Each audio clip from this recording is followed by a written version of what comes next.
I believe. I believe. I believe. I believe. We believe!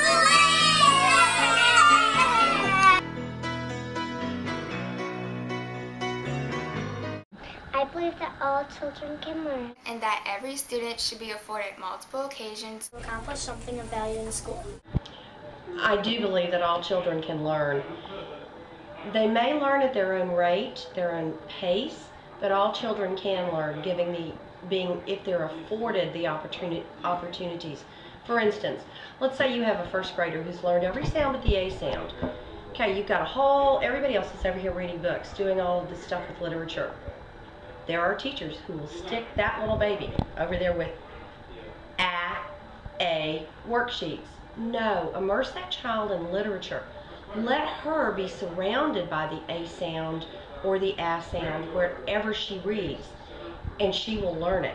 Just because she doesn't have it now doesn't mean that she can't continue to move on with the things that are in the curriculum. But yes, I think we teach all children on the gifted and talented curriculum and assume that they can reach here. They may be down here, but you give them the opportunities to reach for the stars and they will do it.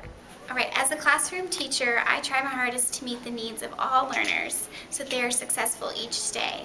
It's important to motivate and educate all students to become lifelong learners each and every day. The range of opportunities to experience success must be wide and that's there.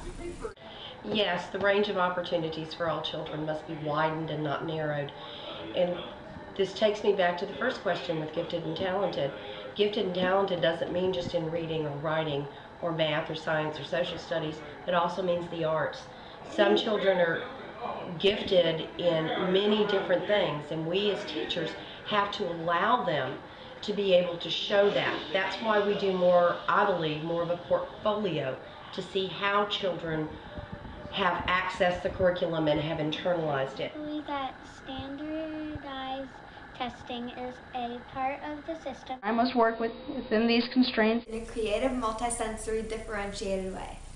We can't teach to the test, but we want our kiddos to feel comfortable.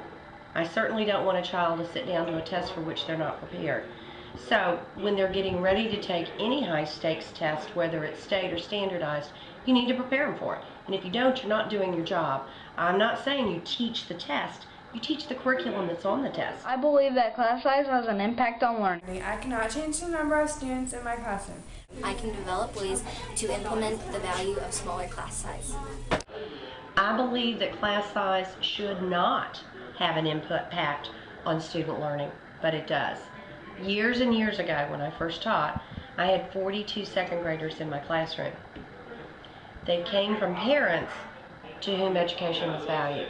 So they came in my classroom ready to sit down in their straight little rows, come up in their little reading groups and their little math groups and learn. That's not happening today. So class size does affect learning. Wish it didn't. I believe that the teacher can only control what happens in the classroom, and only to a certain degree. My routine and management styles will help determine the success. I can control what happens in my classroom, but I hope to have an impact on my students even as they walk out the door. Routines and management styles are important in fostering student independence. If I can foster and develop integrity and responsibility in my students, then I feel my job is complete. We use affirmations in my classroom, and some of our favorites are readers are always leaders. Your attitude determines your altitude, and if it is to be, it's up to me.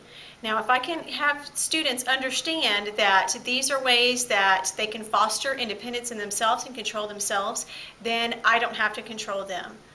My behavior in my classroom would vary, of course, with the degree of severity of the disabled that I serve. But my expectations were that my children would behave, would follow directions, and they knew the classroom rules. I believe classroom management is the key to success for any classroom teacher in their class.